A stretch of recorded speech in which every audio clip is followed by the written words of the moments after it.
Kadang-kadang saya ngeri-ngeri sedap, Bib. Saya yang panas dingin kadang-kadang lihat Habib. Kadang saya mau telepon, Bib. Aduh. Tapi Karena keberanian beliau iya maksud saya. makanya. Jadi tetap menyampaikan kebenaran meskipun pedang di leher itu tuh nggak semua orang mampu. Meskipun pistol di kepala, meskipun tawaran uang miliaran triliunan datang.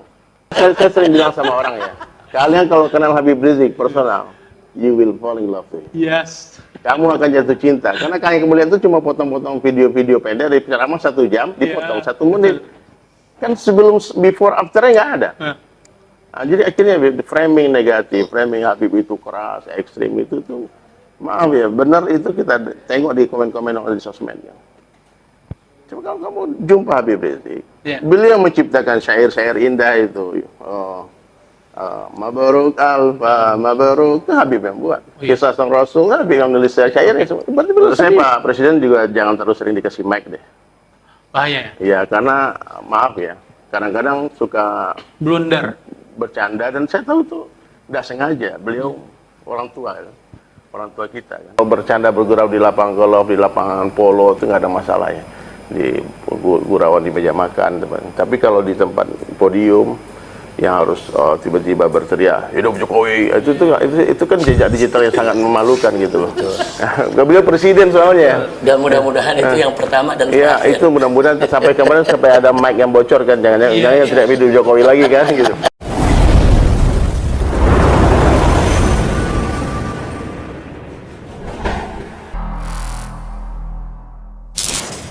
Dari tema kita hari ini tentang unjuk rasa dan hijrah bangsa, yang hari ini kita juga dalam momentum tahun baru Islam gitu ya Ustaz ya. Bagaimana Ustaz melihat kondisi negara kita? Apa benar kita mesti hijrah segala di bangsa kita Ustaz? Iya. Ya sebetulnya saya hadir sini mau dengar Habib aja nih. Ya tapi disuruh ngomong ya. Kalau menurut saya itu ya agak negara kita ini cuma perlu Allah aja. Nobody can help except Allah. Tidak ada yang bisa bantu negara ini selain Allah Ta'ala. Orang-orang cerdas, orang-orang pintar, orang hebat, ternyata mereka merusak bangsa ini semua. Ya, dan tidak akan baik umat akhir zaman, kata Imam Malik rahmatullah alaih, kalau cara perbaiknya tidak ikut cara Rasulullah SAW. Kembali ke masjid, mau dibawa kemana umat hari ini? Jawabannya apa? Balik ke masjid. Bawa orang Islam semua ke masjid semua, laki-laki yang takut kepada Allah semua, sehingga nanti semua efeknya nggak ada yang korupsi, nggak ada yang berzina, nggak ada yang mabuk, nggak ada yang berjudi. Tapi kalau seandainya pengobatan bukan pada akar masalah, ya, cuma orang hari ibaratnya umat ini seperti ini. Kalau aku membayangkan ya, melihat umat ini seperti orang yang menyayat tangannya, ya, dia sayat tangannya dia, kemudian semua kasihan mengobati luka itu. Semestinya kan yang diobati bukan lukanya, tapi penyakit gilanya orang itu biar dia nggak sayat tangannya lagi. Ya, jadi sekarang kita tengok nih, maaf ya, pengobatan yang hari ini dibuat sama banyak orang ahli-ahli itu yang merasa hebat-hebat di pemerintahan dan sebagainya, itu idenya bagus kata Habib, tapi karena mungkin iman yang kurang, ya, ilmu yang kurang, ilmu agama ya, kalau ilmu dunia mungkin mereka banyak ya, kurang merapat kepada ulama dan bertanya kepada para ulama, kepada rumput yang bergoyang itu, ya, maka akhirnya aneh jadinya solusinya. Saya pernah diundang satu kali di acara talk show sama Pak Sony Senjaya ya, yang sekarang ditangkap. Ya, diundang talk show pendapat Islam tentang MBG itu, tentang agama, tentang memberi makan itu. Saya ceritakan persis seperti Habib bilang, idenya bagus, caranya bagus, cuman ini mission impossible. Ini misi yang nggak masuk akal. Ya, sekaya apa negara kita ini memberi rezeki rakyatnya? Kan memberi rezeki tugas Allah. Tugas pemerintah kan ngasih kerjaan bapak-bapaknya itu sebetulnya kan. 1 triliun 1 hari, 1 tahun 365 triliun. 9 triliun aja jembatan Suramadu itu bisa dinikmati jutaan orang kan. Ini 365 triliun 1 tahun itu jadi tai semua. Jadi semua tuh. Benar-benar nggak ada ininya, jadi banyak fitnahnya, banyak makan yang dibuang. Saya kan banyak teman yang punya dapur. Saya bilang, ya Allah, ini mubazir semua. Ini karena ini kejar target kan, bahkan hari libur pun harus dimasak, bulan puasa pun harus jadi ini nampak betul ide yang baik ini dikerjakan dengan cara yang tidak baik, dengan orang yang mungkin kurang pas, kurang ahlinya, jadi berantakan semua. Jadi kalau mau tanya saya tentang kondisi negara kita ini, banyak orang-orang soleh di kepolisian, di TNI, di pemerintahan juga orang. Tapi kalau kata Pak Mahfud MD kan malaikat pun masuk ke sistem ini kan jadi setan semua kan. Jadi sistemnya ini yang mesti harus duduk lagi dengan para ulama, musyawarah lagi. Ya seperti negara ini dibangun dulu tahun 45 kan. Kan maaf nggak ada partai banyak-banyak kan, cuma ada ulama yang duduk mengawal. Yang dibuat pertama lagu Indonesia Raya, belum ada dulu Undang-Undang Dasar 45-nya semuanya. Tapi karena dulu para ulama bertirakat, berpuasa sebelum memutuskan satu undang-undang, sehingga berkah. Hari ini orang mau sidang, mau ya, ini teman-teman saya yang anggota dewan sebagian ya, yang rock and roll kan, besok mau sidang, malamnya party dulu kan, karaoke dulu kan.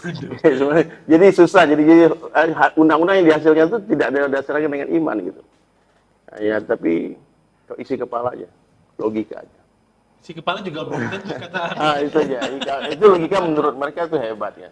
Jadi solusi sekarang bangsa ini, pemerintah harus merangkul ulama, memuliakan ulama, jangan memusuhi ulama, ya, jangan memusuhi para habaib. Karena daging ulama beracun. Kalau coba-coba mengganggu ulama ya, habis, wallahi habis. Sudah ada bukti ya? Ya habis. Jadi sekarang saatnya untuk kita islah, duduk, banyak silaturahmi. Ya,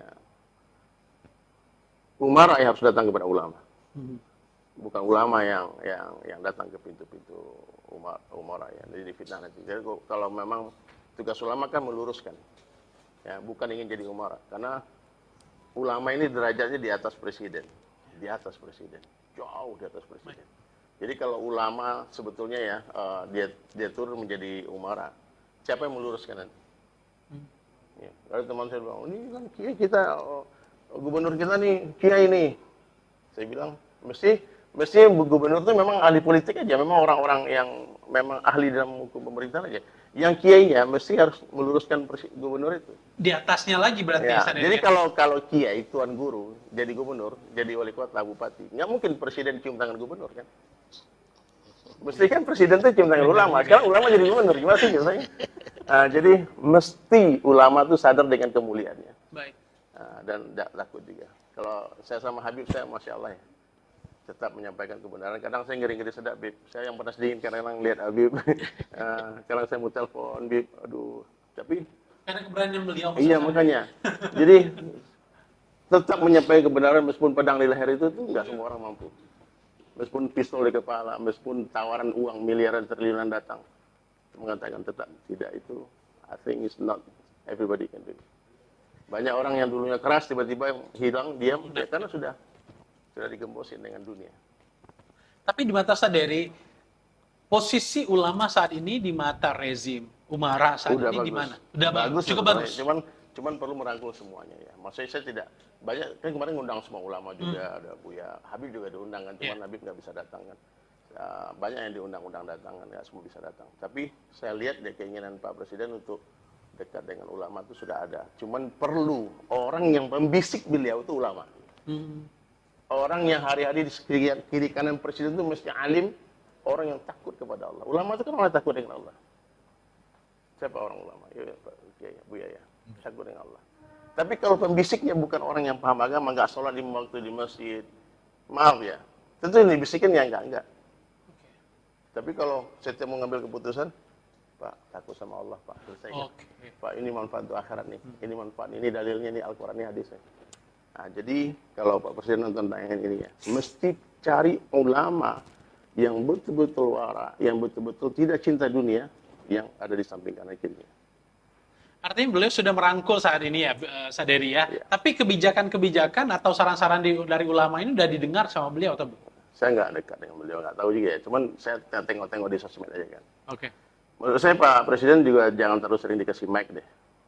Bahaya ya? Ya, karena maaf ya, kadang-kadang suka blunder, bercanda, dan saya tahu tuh nggak sengaja. Beliau orang tua kan, orang tua kita kan. Jadi ini bernasib buat orang-orang sekitar Pak Presiden ya. Maksudnya Pak Presiden tuh duduk aja, biar anak-anak muda yang bekerja. Oke. Biar ini ya, kita ini siap mati tuh negara ini, benar, wallahi. Cuman saya nggak mau setiap mau ngomong tuh dikira musuhin pemerintah. Saya 5 tahun loh akun saya di ban sama nggak jelas orang yang bisa ngelihat, dihilangin semuanya. Apalagi Habib, kita mau foto Habib dia hilang langsung. Ingat Habib, tahun 2017 saya datang ke rumah Habib di Mekah sama Ustaz Abdul Somad. Terus saya live Facebook saya 1.600.000. Kata Habib, Sadari hilang nanti, kemarin Gus Dur hilang. Beneran hilang. Pas hilang. Hilang separuh nafasnya.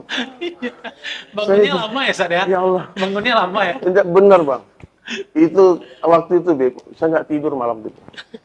Udah diingatin sama hilang betul. Wow. Hilang betul. Syahid. Sampai hari ini masih seperti itu. Iya, Iya, di Instagram, Iya, pokoknya. mudah-mudahan lah orang berhidayah, orang-orang itu semua. Dia Dan kalau kita nggak hilang loh. saya sering bilang sama orang ya, kalian kalau kenal Habib Rizik personal, you will fall in love with him. Yes. Kamu akan jatuh cinta. Karena Kang Kemuliaan itu cuma potong-potong video-video pendek dari ceramah 1 jam, dipotong 1 menit. Kan sebelum before afternya nggak ada. Nah, jadi akhirnya framing negatif, framing Habib itu keras, ekstrim itu tuh, maaf ya, benar itu kita tengok di komen-komen di sosmed. Ya. Coba kalau kamu jumpa Habib Rizik, beliau menciptakan syair-syair indah itu. Mabruk Alfa, Mabruk, itu Habib yang buat. Kisah Sang Rasul, Habib yang nulis syairnya. Berarti beliau seniman kan. Seniman berarti kan punya keindahan di jiwanya. Nah, Habib pun sebetulnya harus ditemani dari Sulaiman terus kirim. Tiap hari kita nyanyi-nyanyi aja. Bib, rem dikit Bib, rem ya. Orang tuh digas terus sama Habib. Aduh ya Allah. Maka tadi kata Ustadz Dery harus ada yang membisikkan itu dari ulama ya, Ustadz ya. Harapan itu ada nggak, Ustadz? Memungkinkan nggak? Saya yakin beliau punya ustadz ya, beliau punya penasihat juga ya. Cuman kalau bisa yang kemana-mana kan kiri kanan depan kan bukan ulama ya, maaf ya. Saya tidak mengecilkan mereka juga orang-orang yang berprestasi ya. Cuman alangkah baiknya kalau orang-orang yang banyak di sekitar beliau itu orang-orang soleh yang dari pesantren, yang alim, mungkin dikasih posisi lah untuk menjaga bapak gitu, menjaga ini. Beliau ini masya Allah ya. Saya bela terus lah dulu. Terus lucu nih Bip, 2014 saya juga hadir tuh bela beliau, Prabowo Hatta. 2019 sampai bikin lagu. Iya. 2019 ganti presiden, Prabowo Sandi. 2024 kemarin saya nggak bela. Orang tanya, Der lu belot ya, kenapa lu dukung Abah nih sekarang jadi anak Abah sekarang? Saya bilang kalau saya bela, beliau kalah terus. Mudah-mudahan kalau saya nggak bela dia menang. Menang betul ya? Akhirnya menang gitu. Jadi saya tetap sayang ya sama beliau. Saya tidak ada kebencian sedikit pun ya kepada, nggak pernah menyerang beliau juga di sosial media. Cuman kasihan ya ketika ada orang-orang yang saya rasa tidak bisa menjaga marwah beliau. Baik. Ya, marwah beliau di forum-forum yang resmi gitu. Kalau bercanda bergurau di lapangan golf, di lapangan polo itu nggak ada masalah ya. Di gurauan di meja makan, tapi kalau di tempat podium yang harus tiba-tiba berteriak hidup Jokowi, itu kan jejak digital yang sangat memalukan gitu loh.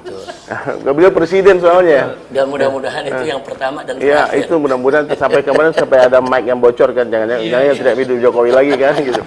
Nah, jadi mestinya maaf ya, ini kan sebuah hal yang, tapi netizen ini kan kreatif ya, dia bisa nangkap dan kemudian di framing kemudian diviralkan tuh jadi. Iya. Dan Gen Z sekarang kritis. Ya anak-anak muda sekarang Gen Z sekarang ya masya Allah.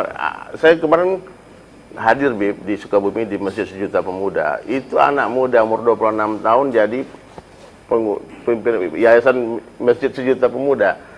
Kapasitas 400 orang, jamanya 1.000 orang, Bib. Tiap hari ngasih makan tiga kali sehari di masjid itu, anak-anak muda, dan semua tamu masjid dilayani seperti hotel bintang 5. Ini unbelievable. Maksudnya saya bilang sama Habib, kalau bisa nanti kita datang ke sana, kita arahkan. Dan ini kalau Masjid Sejuta Pemuda ini hadir di setiap kota, ini saya rasa 5 tahun, 10 tahun lagi, ini mereka akan jadi pemimpin kan, mereka akan menjadi orang-orang yang hebat kan. Saya mencium wangi kejayaan Islam itu sudah keras begitu kuatnya, karena banyaknya anak-anak muda, banyaknya artis-artis. Hari ini kami datang dengan Willy Salim, seorang anak muda yang lagi belajar Islam dengan followers terbesar di Asia nomor 1, 85 juta followersnya. Dia hadir hari ini, undang sama Ustaz Jel. Jadi saya ingin serukan kepada seluruh bangsa dan rakyat Indonesia dimanapun Anda berada, dan ini lintas agama, lintas budaya, lintas ormas, lintas partai, semuanya. Yuk sama-sama bagaimana caranya kita jaga kapal besar kita. Indonesia ini kapal besar ya. Indonesia ini kapal besar yang luar biasa. Di dalamnya ada 300 lebih anak suku, ada berbagai agama, berbagai bahasa. Terus kita bersatu dalam satu negara yang namanya NKRI. Ini bukan sesuatu yang mudah. Ini anugerah Allah yang wajib kita syukuri. Nah karena itu yuk mari kapal besar ini kita jaga. Nah jangan sampai ada di antara anak bangsa Indonesia ini yang melakukan kemunkaran, kemaksiatan, atau segala keburukan. Sebab apa? Karena kemaksiatan dan kemunkaran yang mereka lakukan itu akan membolongi perahu kita. Kalau makin banyak yang bolong, nanti perahu kita bisa karam, bisa tenggelam. Nah karena itu kalau ada ulama-ulama, ada santri yang melakukan amar ma'ruf nahi munkar, ya sebetulnya untuk mencegah jangan sampai kapal kita tadi dibolongi dan jangan sampai kapal kita karam. Nah itu yang saya mau sampaikan. Ayo sama-sama kita jaga kapal besar yang bernama NKRI ini agar menjadi negara yang berkah, insya Allah.